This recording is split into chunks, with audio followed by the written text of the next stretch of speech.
Most school leaders think that the answer is working harder. More hours, more hustle, more grind. But that old model of work is dead.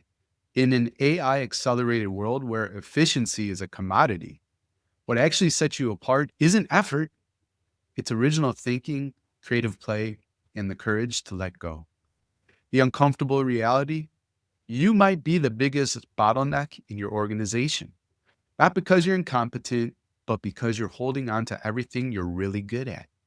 And while you're clinging to control, you're limiting what's possible. What would happen if you disappeared tomorrow? Would your vision sustain? Or would it collapse because it was always about you, not the system you built? It's not a morbid thought, it's a leadership litmus test. Today, Dan Watt and I have a conversation about sustainable leadership.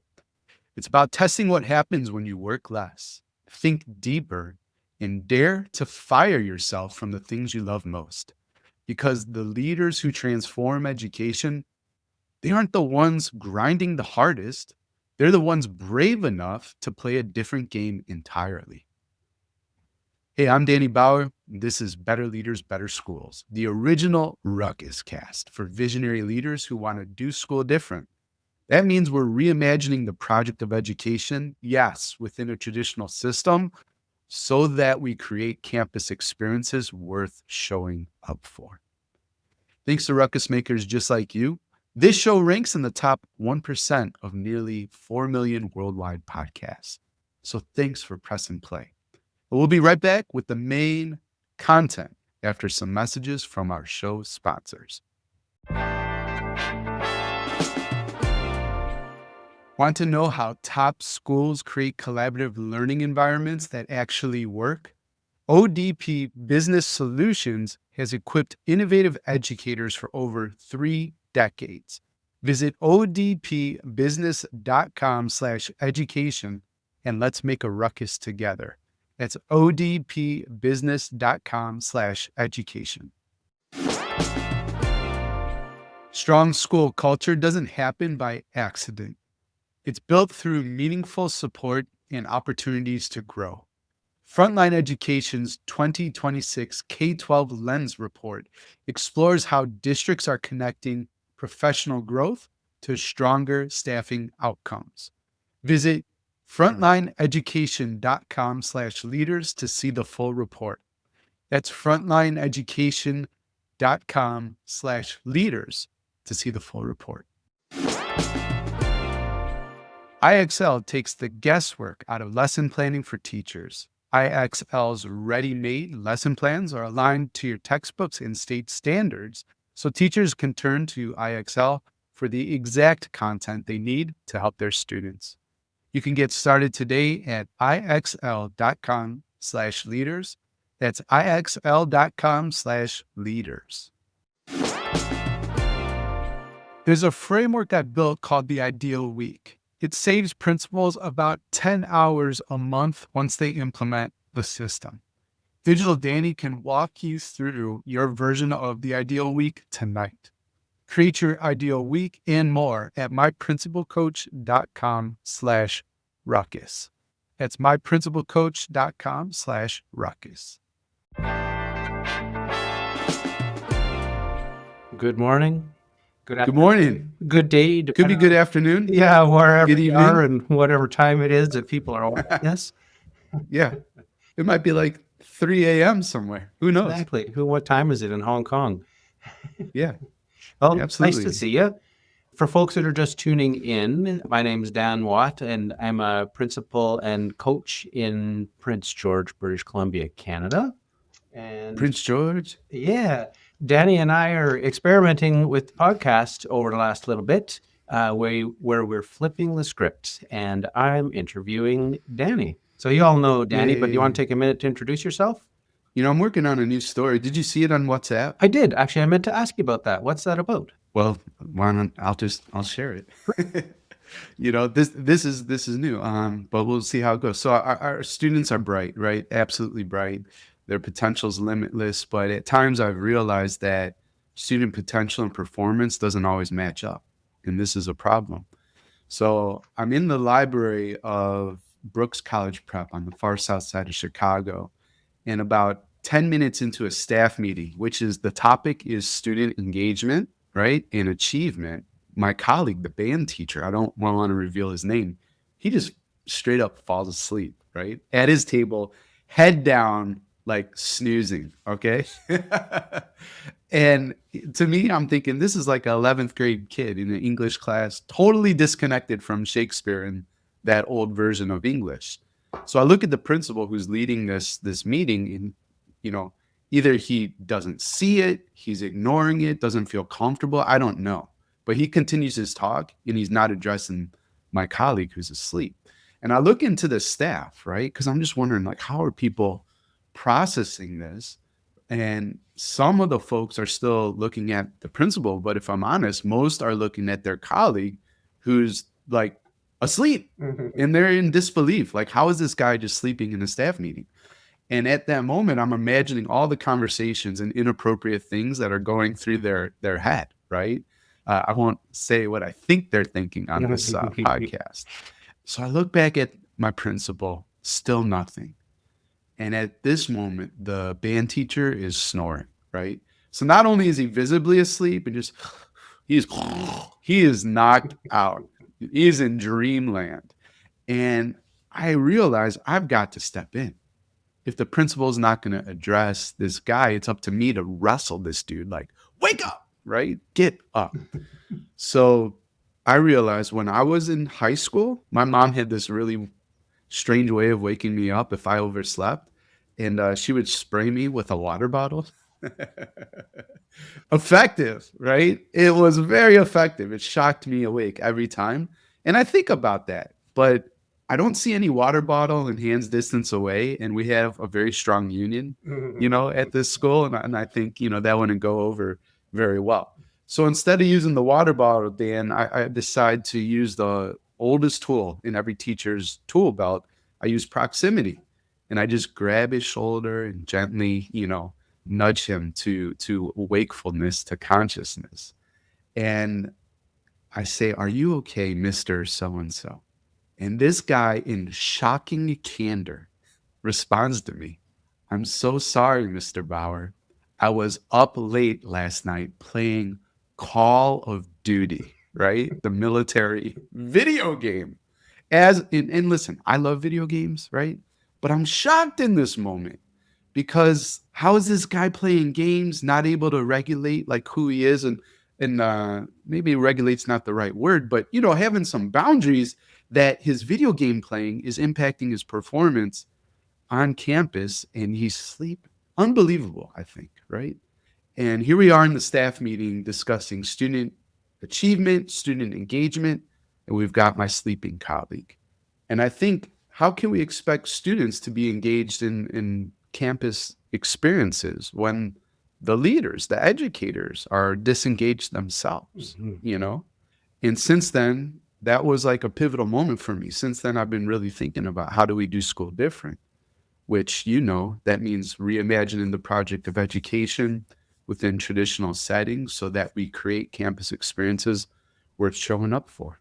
And we've been doing that ever since. So that's the story. Yeah. I love it. I was super Thank you. curious when you sent that to me. I was like, this happened to me. Not me, Yeah. Wait. but like, I bet that's happened in a lot of places. Yeah, it's happened in a lot of places. And that was coffee this morning at Salt City Market. Shout out Salt City Market. Shout out to coffee. I know you're a coffee connoisseur. And there's a couple things going on. Like, one, I want to share that with you because you're a great storyteller in your own right, and we've been through the storytelling program that we had for leaders. Two, it's important to know kind of like the roots of Better Leaders, Better Schools. Like, how did it all start? Sometimes I tell the story about being late, and people have probably heard that one. I won't cover it again, but this is a new one that I can tell when people ask, "Oh, well, what do you do? What's the origin story?" And so the third point that I want to just model for the ruckus maker engaged with our content today is that hopefully you see that what I just did is more effective than saying, Yeah, I had leadership gaps, and I thought it would be cool to like coach and mentor school leaders. Like, which one's more interesting, right? Mm-hmm. And more relatable, and which one brought you into the moment? And like your response, Dan, was literally that happened to me. Identification. That's the power, right, of learning how to tell a great story and to communicate. Is you bring people into it, they feel it as well, and they probably have a colleague like that. Maybe it wasn't Call of Duty, but it was something, And so, yeah, we'll just stop there. Or I'll stop there. It's a great reminder, though, of the power of storytelling and how that can be, and I would suggest is often, an overlooked skill. Yeah, and I don't even know if it's overlooked. I think there's just a total lack of awareness of like, oh, this is something I should work on, right? As a school leader. I mean, I think generally most human beings don't think about very much how can I become a better storyteller or communicator? They just talk. And here's the thing. I'm gonna hurt some people's feelings. Not yours, I hope. But I'm gonna hurt some. Dan, do you realize that when people like you're laughing right now? I can't wait for it. Here it comes. When your staff, they're laughing, they're nodding their heads, maybe even your family, like that's not because you know how to tell a good story. It's because either A, you're the boss, right? And so the staff says, "Oh, this is really good stuff," and it's not. Mhm. Or you're within the system of your family and they just don't want to hurt your feelings, right? And so people go through their lives thinking, "Oh, I'm a great storyteller or a great communicator." And you're not. You're garbage because you haven't worked on it. You don't know the steps. You don't know what works. So go tell that story that you think is good that you tell your family and staff. Tell it to strangers. Yes. And if they don't smile and lean in, you suck at storytelling. Or tell it to 12-year-olds. Yeah, or tell it to 12-year-olds, right? Yeah, for I, sure. I And think I they'll was, tell you to your face, you suck, yeah, dude.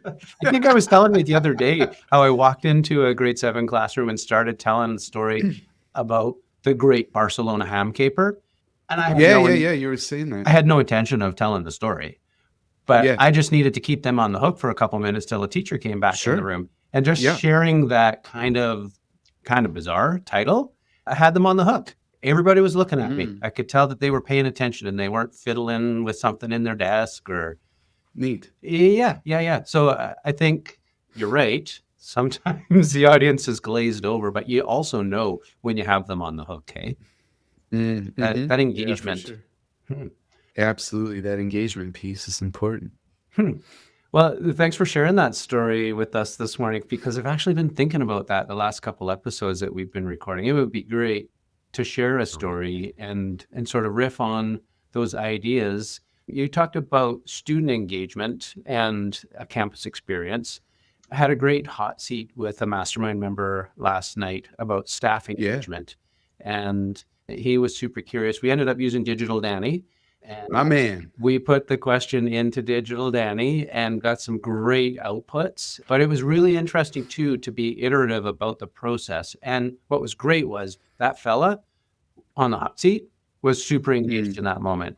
And I could see that there would then be a trickle out from that application. yeah. Mhm. Cool. Mhm. Do you remember what kind of feedback he gave? Oh, I'd have to go back and have a look, but it was definitely about engagement, honestly. Like for him to Yeah. show up and Yeah. be present in the building and to be visible, doing things like walkthroughs, giving teachers feedback, having a system for feedback, being strategic about his presence as a leader was a really Yeah. important takeaway, I would say. Mhm. Yeah. Cool. Yeah, Well, I'd love to show you if I can really quick couple things. please.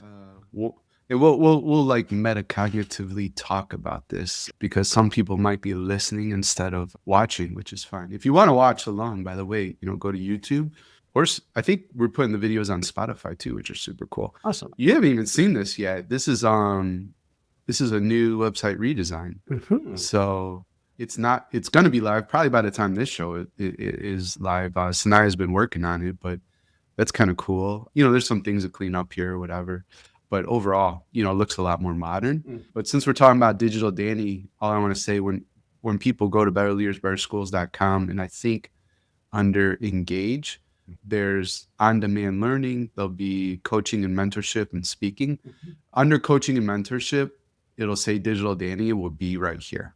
Okay. By the time people log in. And anyways, yeah, you click there. And if you decide, right, there's going to be an option for a 7-day free trial, right? To chat and see if you get value there. And I assume you will, and then you could keep on discussing stuff with him. Because the thing with Danny, and I want to talk about that in a second, but he's available 24/7 and he's accessible, right? So as you can see here inside the Ruckus Maker Club, you can literally ask my digital clone any kind of question, and he'll answer and provide resources and jam with you on the niche topic of school leadership, and specifically too, right? Like how to do school different. Well, just the last thing I want to say, the two takeaways I want for the ruckus maker to understand, we have great programs, right? There's this free content, and there's people that have loved the show, and thank you for being a faithful listener forever. And I hope that serves you. And if that serves you well and you're growing, great. And if you'd like just a little bit more, this is to date the most accessible way to get a little bit more that could be creating exponential results in your school leadership. Because, right, you and I, we've been doing this for over a decade, this Better Leaders, Better Schools thing. And everything we've been doing, Digital Danny's trained on, right? So the 5 books I've written, they're all in there, right? The automatic school tools, which we don't talk about enough, but these are tools that help create a campus that can basically run itself, right? That'll never fully happen, but that's sort of like a dream to work towards. Mhm. And there's 3 layers. It always starts with the internal, starts with your team building their capacity, and then thirdly, systems level leadership, right? And we've mapped out 36 tools. I think we've published probably 36 minus 9. So what is that? 27. We have 27 full done, and by the end of the year there'll be 36 tools, right? So Danny's trained on that. Coaching conversations, masterminds, right? Like all the ways we've helped leaders behind the scenes, Danny's trained on, and that could be yours at any time, at any moment, right? So I think this is really great. People should do that. The second thing, because I said there was two, Mhm. the second thing I wanted to point out with Digital Danny, when he was launched, he was trained on everything. I plugged him into my website, the podcast, books, and that gave him a lot of stuff, and people are getting great value from that. Behind the scenes, the way I'm improving him a lot is actually by narrowing the focus, right? And I want to share that because for the ruckus maker engaging with us today, I often critique schools that are trying to do too much, right? And be everything to everyone. And by getting great at just a handful of things, you produce legendary outcomes. So, for example, right, the books, the entry plan framework, the automatic school tools, and the coaching conversations versus everything I've ever written, he's going to be even more effective. So I'm just so stoked to see the second version of him and how people interact. So, anyways, there you go. Invest in Digital Danny. He's a great tool. And I would absolutely echo that. I can't remember if I said it already, but using it last night in the hot seat was super helpful. Yeah. So, yeah, what I hear you saying is that you're narrowing the niche, and that Yeah. is one of the things that makes Digital Danny stand out and be separate from all those other AI tools.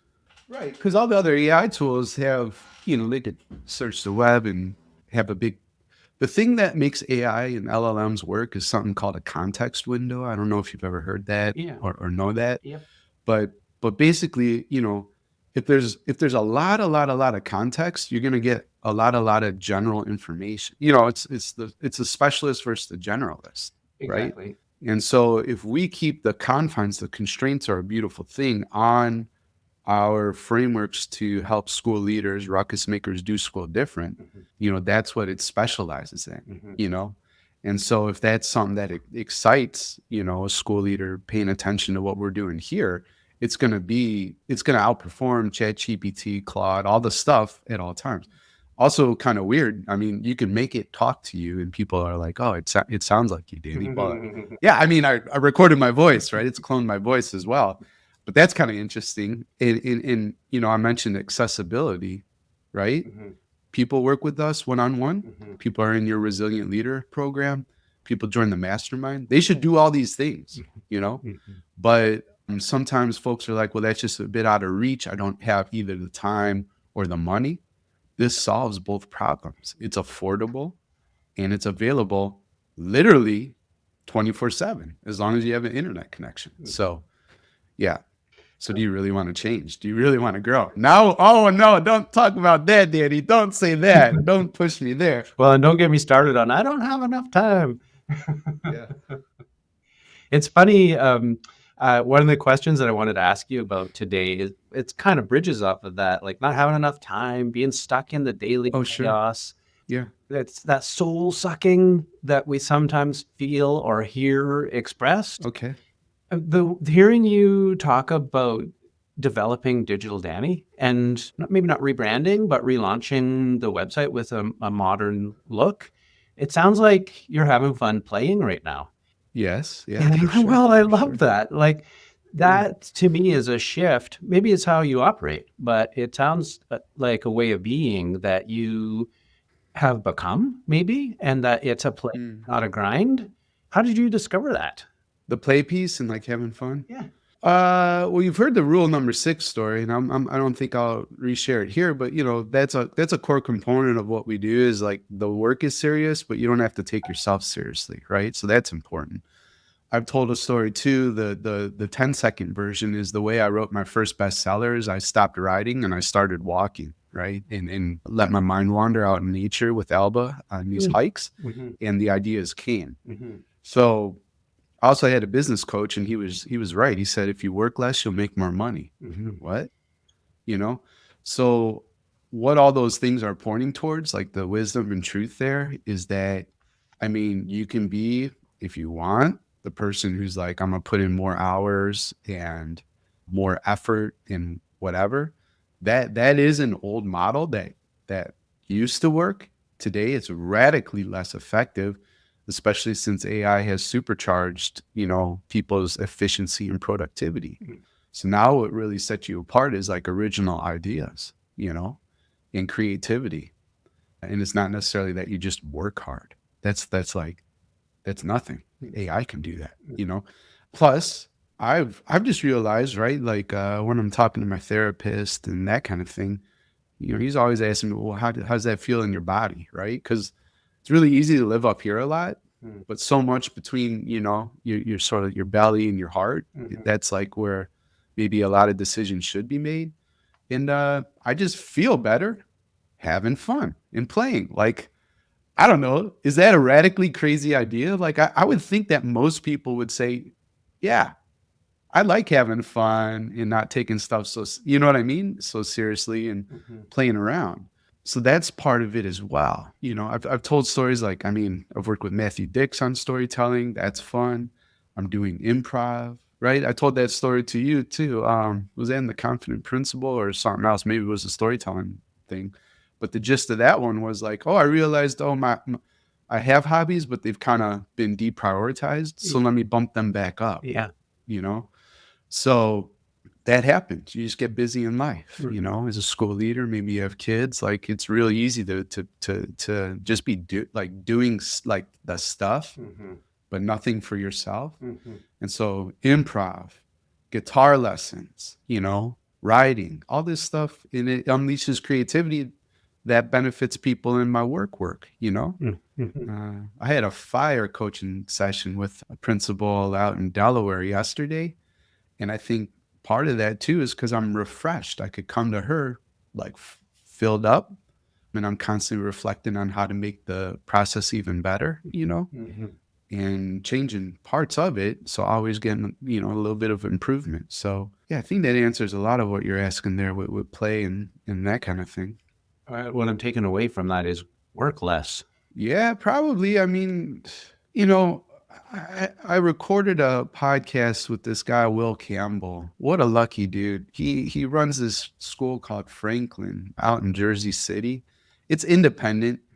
People, there's a cost to attendance, there's tuition.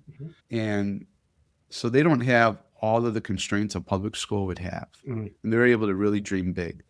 But they grind out there a lot too and get a lot of work done.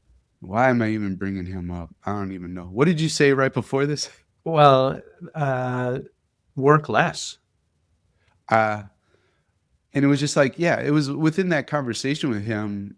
We were, talking about I guess the false sort of like belief that if you just grind it, it's a choice, Mm-hmm. We had a program that we called it Play Your Game, right? And I intentionally, I don't know, from how we talk about education, that's like a good title, right? In the world, that it's a kind of ambiguous, so maybe not such a good title. Mm-hmm. But when I'm coaching school leaders, or just leaders in general, that's a big idea I try to teach, right? Or leave people with. It's a gift. Do you realize that most of what you're doing is all made up? There are some rules and some things that you need to deliver on. Mm-hmm. And most of what you're trying to I got to get this done, this kind of stuff, you've made that up. It's a game. What are the rules? Do you know the rules you're playing by? And if you don't like the game, change the rules. Make up a new game. That fella in Jersey City maybe isn't lucky, but he's chosen to work differently. Yeah, for sure. And they're doing a lot of really neat stuff out there. So ODP Business Solutions, formerly Office Depot Business Solutions Division, has been a trusted partner for schools for 30 years. At ODP Business Solutions, we're by your side to meet your evolving education needs. Remember that feeling when you wanted to upgrade your learning spaces, but the budget said, maybe next year? Here's what most people don't know. ODP Business Solutions doesn't just offer competitive pricing. We give you access to negotiated cooperative contracts that maximize every dollar. Want proof? We helped the Baldwin School District transform their entire campus while staying under budget. How? By combining smart design with smarter purchasing. From essential supplies to cutting-edge tech, from sustainable cleaning solutions to flexible furniture, we're your one-stop shop to do school different.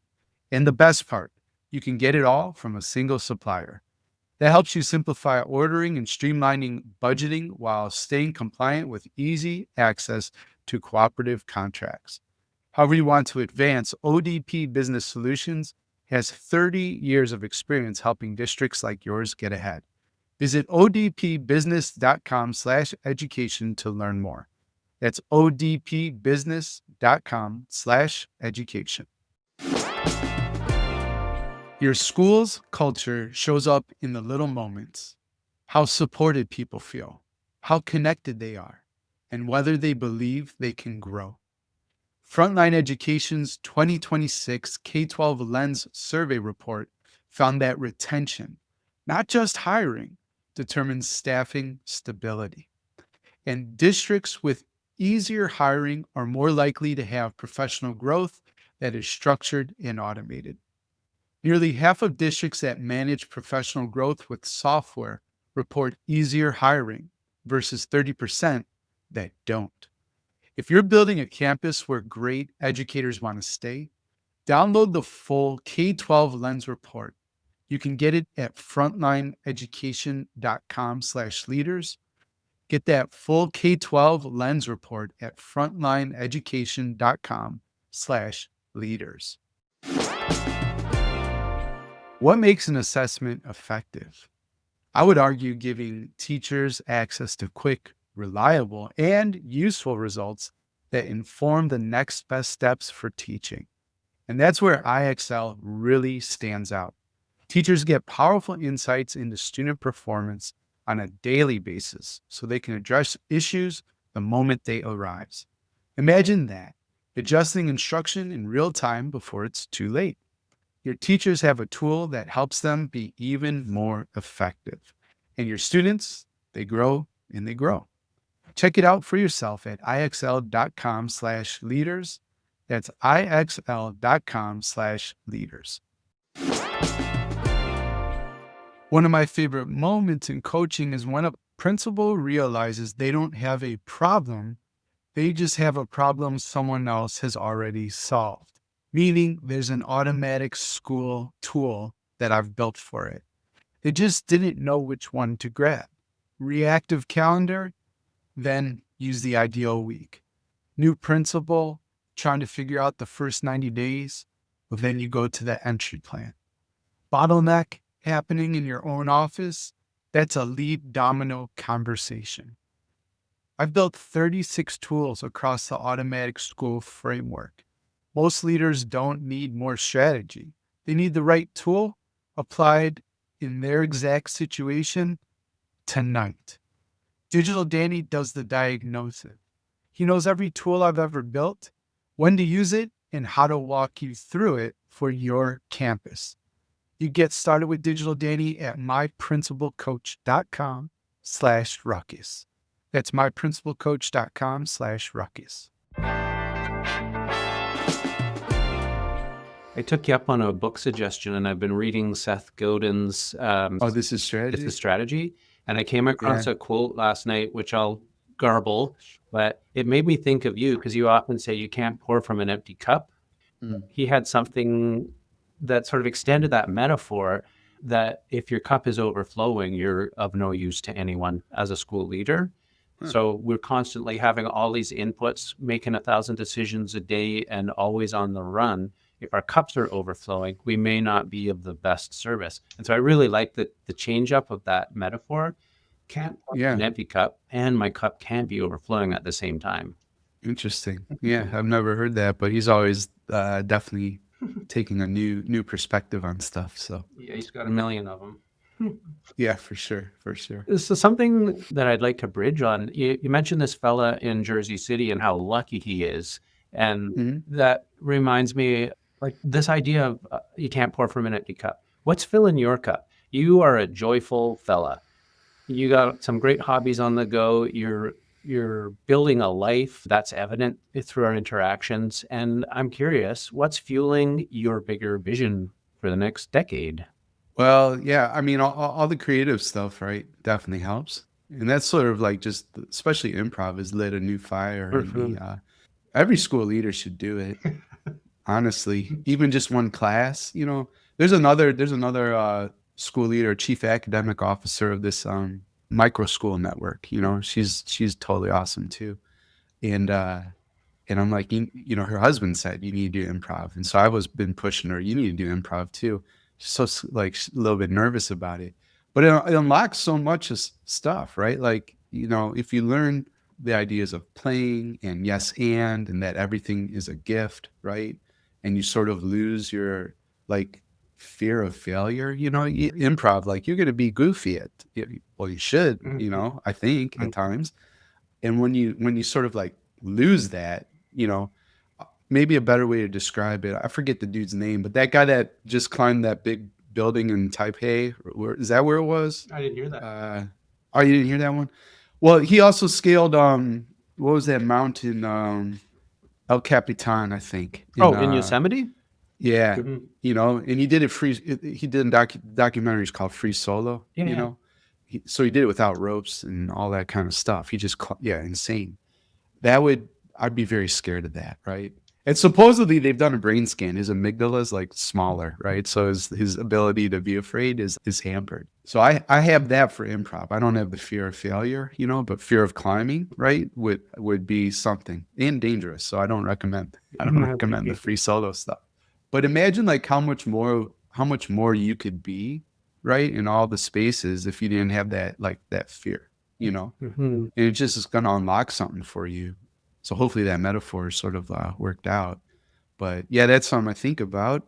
I don't know anything else in terms of, you said the next decade. I mean, I love having you on the show, right? So was it in Nashville we did the Sustainable School Yes. Leadership Summit?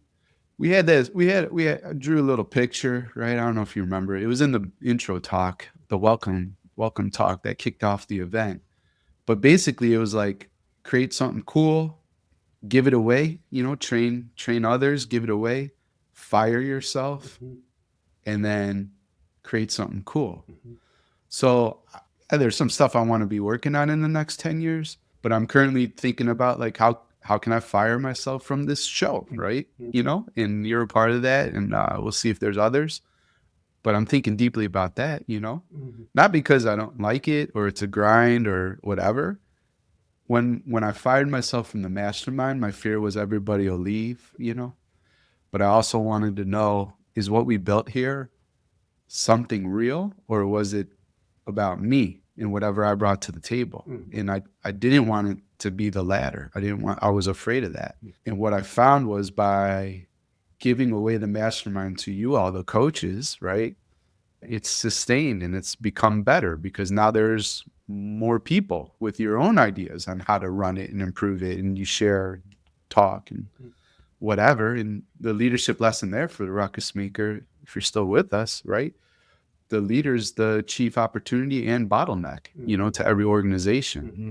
So if you stay holding on to everything, even stuff you feel like you're really good at, it limits what's possible. Yes. So I guess the question I'm asking is, what's possible with the podcast if maybe I let that go, right? At least for a season, I want to test it out, and see what happens. So Well, and yeah, we'll do that. think of the context of a school leader that hopes that their vision is a collective one and not solely theirs. And when they move on to their next assignment, that the staff continues to work in the direction that they have collectively come to choose together. But what I'd add to that, the yes and in improv, right? Yes and start testing that before you move on to the next assignment, right? So how do you get out of the way and empower people and give stuff away while you're still there? I haven't left Better Leaders, Better Schools, right? The show, like, here we are. I'm here, but you know what I mean? Like, I could get hit by a truck tomorrow. Oh, that's why I wanted to talk about Will getting hit by a truck tomorrow.